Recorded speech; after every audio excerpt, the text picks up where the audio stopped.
Welcome to city 99 TV. సర్పంచ్ల న్యాయమైన సమస్యలను రాష్ట్ర ప్రభుత్వం వెంటనే పరిష్కరించాలని, లేకుంటే ప్రభుత్వంపై తీవ్ర ఒత్తిడి తీసుకొస్తామని రాష్ట్ర పంచాయతీరాజ్ సంఘం అధ్యక్షులు వైవి బి రాజేంద్ర ప్రసాద్ అన్నారు. శ్రీకాకుళం జిల్లా శ్రీకాకుళం రూరల్ మండలం కిష్టప్పపేటలో మీడియాతో మాట్లాడుతూ 16 డిమాండ్లు న్యాయబద్ధమైనవని, వైఎస్ఆర్ పార్టీ ప్రభుత్వం ఏర్పాటు చేసిన తర్వాత గ్రామ పంచాయతీలు పూర్తిగా నిర్వీర్యం అయిపోయాయని, గాంధీజీ కలలుగన్న గ్రామ స్వరాజ్యం కనుమరుగైపోయిందన్నారు.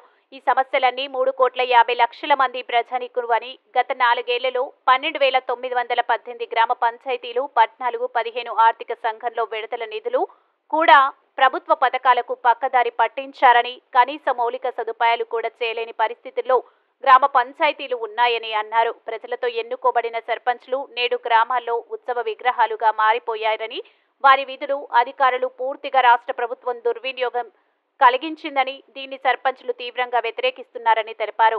రాను రాను గ్రామీణ ప్రాంతంలో పారిశుద్ధ్య లోపం, తాగునీటి కొరత, రోడ్లు మరమ్మత్తు లేకపోవడం, అన్ని విధాలైన మౌలిక సదుపాయాలు కల్పించలేకపోవడం ప్రజలు తీవ్ర ఇబ్బందులు పడుతున్నారని, ఇది ప్రభుత్వం చేసే తప్పిదమని అన్నారు. న్యాయబద్ధమైన 16 డిమాండ్లను ప్రభుత్వం ముందు ఉంచుతామని, గ్రామాల్లో సచివాలయ సిబ్బంది, వాలంటీర్లు పెత్తనం గ్రామాల్లో పెరిగిపోయిందని, 2022-23 ఆర్థిక సంవత్సరం నిధులు కేంద్ర ప్రభుత్వం 4,041 కోట్ల రూపాయలు విడుదల చేస్తే ఆ నిధులు కూడా రాష్ట్ర ప్రభుత్వం మింగేసిందని, ఇంతవరకు విడుదల చేయలేదని, ఇది చాలా సిగ్గుచేటన్నారు. ఈ సమావేశంలో ఉమ్మడి జిల్లాల సర్పంచుల సంఘం అధ్యక్షులు గొండు శంకర్ మాట్లాడుతూ, పంచాయతీరాజ్ వ్యవస్థ పూర్తిగా నిర్వీర్యం అయిపోయిందని, ఈ ప్రభుత్వంలో పంచాయతీలకు మనుగడ లేకుండా పోయిందని, వెంటనే రాష్ట్ర ప్రభుత్వం పంచాయతీల సమస్యలు పరిశీలించాలని అన్నారు. 16 డిమాండ్లు వెంటనే పరిష్కరించాలని, లేకపోతే ఎన్నికల పంచాయతీలు ప్రజలే బుద్ధి చెబుతారని, ఇవి ప్రజల సమస్యలని తెలిపారు. అన్ని కప్పుడోడిపోయి నున్నగా బాగా పాడైపోయాయండి. వాటర్ సమస్య ఎక్కువ ఉంది, ఉప్పు నీరు కూడా బాగా మనం తెచ్చేయాలన్నా మనకు కావాల్సిన ఆర్థిక వనరు మరి మీరు చెప్పారు, మేము విన్నాం, మనకు తెలుసు, మన నుంచి తెలిసింది.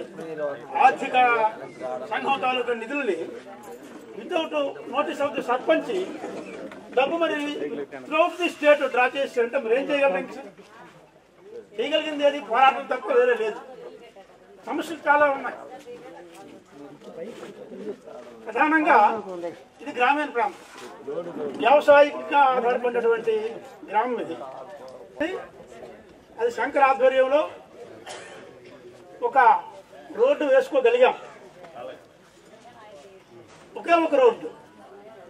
ఇంకా మిగిలిపోయినటువంటి ప్రాంతం అంతా ఇప్పటి వరకు కూడా ఇంత గుమ్ములు దిగి వెళ్ళాను. అంతవరకే తెమ్మి గారు పెట్టాను ఉన్నది చాలా ఉంది. అంతవరకే మేము వెళ్తే పడిపోయి ముడుగులు ఇరిగిపోయి, కాలు ఇరిగిపోయి, నడువులు పెట్టేసి వచ్చాను. వచ్చిన తర్వాత ఎక్కడి నుండి మా ప్రెసిడెంట్ అంతే ఒకే రోడ్డు బండి మీద గుండె బాస్తాలు ఇప్పుడు ఏదంటారు? ఆ ప్రెసిడెంట్ ఆయన కేవీలు పెట్టి సోమదేవుడు ఒట్టిపోయాడు అంటారు. ఈ పెట్టిన కష్టాలు మా ప్రెసిడెంట్ దొట్టిదే. ఇప్పుడు డబ్బులు ఏమైపోతున్నాయమ్మా, ఏటైపోతున్నాయంటే తెలియని వాళ్ళు మా లాటలు ఎంతో మంది చదివిన వాళ్ళు అక్కడ ప్రెసిడెంట్ లేడే ప్రెసిడెంట్ పడతాం, కానీ మాకు ఏ డబ్బులు ఏటని మాకు ఏడు తెలుస్తుంది. ఇంత రవ్వ బోర్కి ఒకిపోయిందంటే ప్రెసిడెంట్కి అడుగుదాం పదా అంటాం. ప్రెసిడెంట్ ఎన్ని సమస్యలు మనకు అనవసరం, మాకు కావలసింది సౌకర్యం. అలాగా మాకు వెళ్ళి రావడానికి మాకేటీ లేదు. అలాంటిది ఇమ్మీడియట్లోన 3 వెహికల్ తిరుగుతాను. ఏ రాత్రి మీద ఏ రాత్రి మీద తలుపు తీసిన ఉన్నాడులే అని ఒక సేవ చేసిన నాయకుడు ప్రెసిడెంట్ మాకు ఇతనే అందరికీ తెలుసు. కానీ చెప్పుతేటి ప్రతి మానవుడికి తెలుసు. జోబీలో డబ్బులు తీయాలంటే ఎవరు మా అంత పెట్టడం కాదు. అలాంటి నాయకుడు ఊరు సేకరి ప్రజల సేకరే, కానీ మన ఊరికే రోడ్లు కావాలి. మాకు మొన్న దసరా వారాలు అయినాయంటే అందరూ రోడ్లు బాగు చేయాలంటే ఏట్లేదు, కానీ అతను సొంత డబ్బులు పెట్టే మాకు డిజైన్లు గట్టా అన్ని తీసిన రోడ్డు బాగా పాడైపోయింది. ఇంకా కొనసాగింపుగా వేరే సైడ్ కూడా రోడ్లు వేయాలని, తంపర పువ్వుల వల్ల పంట ముంపు అవుతుంది కనుక నీరు పోవటానికి సరైన బట్టి వేసుకోవడం, అలాగే పాడైన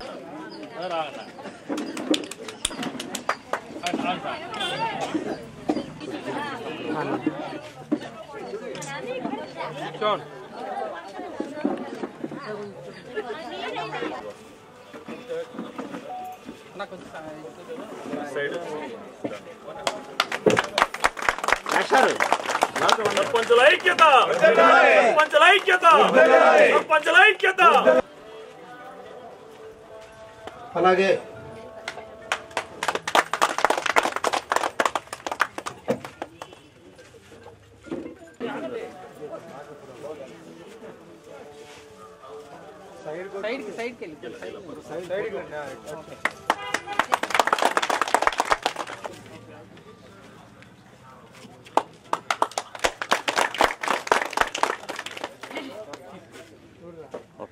ఈ కృష్ణంపపేట గ్రామంలో గ్రామ సభని నిర్వహించి గ్రామ వికాస పత్రాన్ని రూపొందించడం జరిగింది. ప్రధానంగా రాష్ట్ర ప్రభుత్వం మాకు ఇవ్వాల్సిన డబ్బులు ఇవ్వకపోగా కేంద్ర ప్రభుత్వం ఇచ్చేటటువంటి నిధుల్ని దొంగిలించి వేయటం జరుగుతుంది.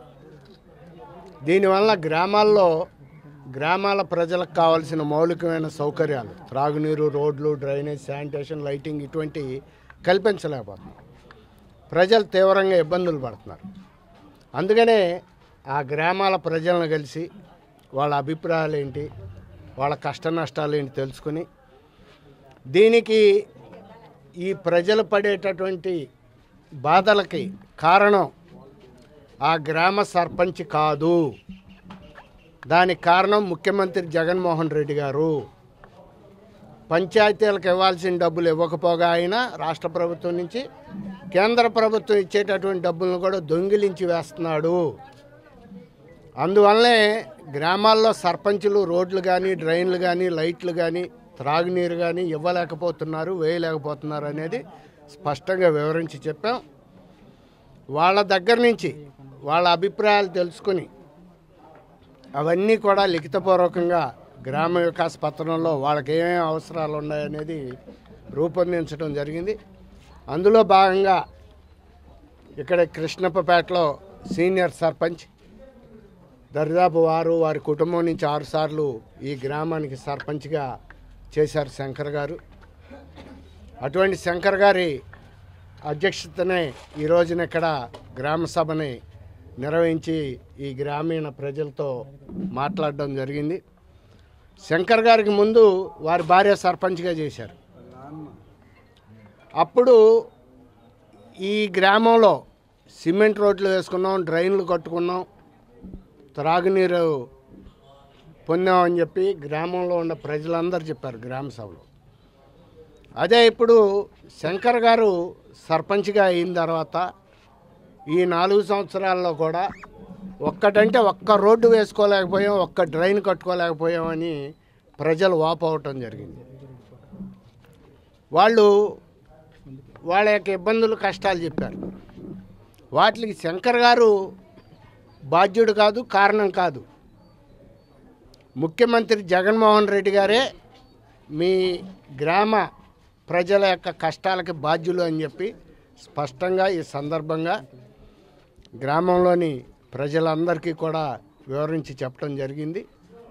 ఈ రకంగా ఈ దేశానికి పట్టుగొమ్మలైన గ్రామాలని వెన్ను విరిచేస్తున్నటువంటి జగన్మోహన్ రెడ్డి గారి యొక్క ప్రభుత్వం యొక్క దుశ్చర్యలకి, వాళ్ళ యొక్క అనైతిక పోకడలకు వ్యతిరేకంగా రాష్ట్ర వ్యాప్తంగా కూడా మా సర్పంచుల సంఘం, పంచాయతీరాజ్ ఛాంబర్ రాజకీయాలకు అతీతంగా మా ఉద్యమాన్ని గత 3 సంవత్సరాలుగా నడుపుతున్నాం. అందులో భాగంగా ఈ నెల 1వ తేదీ నుంచి 2వ దశ ఉద్యమానికి శ్రీకారం చుట్టడం జరిగింది. గ్రామంలో పలు సమస్యలని మేము రాసుకున్నాం.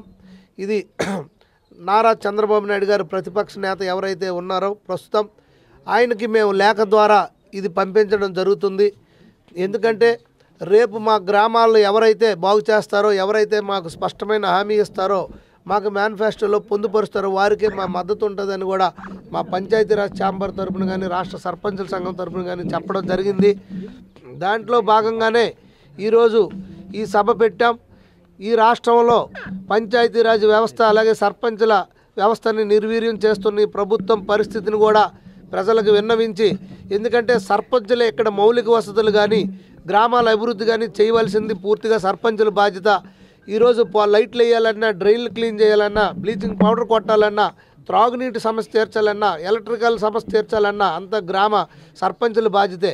కానీ ఇది చేయలేని పరిస్థితిలో ఉన్న సర్పంచులకి గ్రామ ప్రజలు ఏమనుకుంటారంటే, ఇది సర్పంచ్ చేయట్లేదు, ఈయన గెలిపించాము, ఈయన ఏం పని చేయట్లేదు అంటారు. ఆ ఉద్దేశంతో ఇది సర్పంచ్ ప్రాబ్లం కాదు, ఇది రాష్ట్ర ప్రభుత్వం తన వాటా ఇవ్వంది కాక ఇంకా కేంద్రం నుండి వచ్చిన 14-15 ఆర్థిక సంఘాల నిధులు కూడా 8,660 కోట్లు దాదాపు దొంగిలించిందని, ఇవన్నీ గ్రామ ప్రజలకు తెలియాలని, 5 కోట్ల ప్రజల్లో 3.5 కోట్ల ప్రజలు గ్రామీణ ప్రాంతాల్లో ఉన్నారు, 12,918 పంచాయతీల్లో ఉన్నారు, నివసిస్తున్నప్పటికి కూడా ఈ రాష్ట్ర ప్రభుత్వం, ఈ ముఖ్యమంత్రి కనీసం కరుణ కూడా చూపించకుండా దాక్షిణ్యంగా మాకు సమాంతరంగా ఇక్కడ సచివాలయ వ్యవస్థని, వాలంటరీ వ్యవస్థని పెట్టి మమ్మల్ని నిర్వీర్యం చేస్తున్న పద్ధతిని మేమందరం వ్యతిరేకిస్తూ, ఇది రాష్ట్రంలో ఉన్న గ్రామీణ ప్రాంతాల ప్రజలందరికీ తెలియజేయలేని ఉద్దేశంతో మా ఉద్యమ నాయకుడు, పోరాట యోధుడి వైవీబీ రాజేంద్ర ప్రసాద్ గారి సారథ్యంలో జరుగుతున్న ఈ పర్యటనలో భాగంగా ఈరోజు మా ఊరికి రావడం మాకు చాలా సంతోషం ఉంది. మా గ్రామ ప్రజలకు ఎంతో క్లారిటీ వచ్చింది దీనివల్ల. ఇదే విధంగా రాష్ట్రం మొత్తం కూడా మేము అన్ని గ్రామాల్లో కూడా ఇది చెప్పి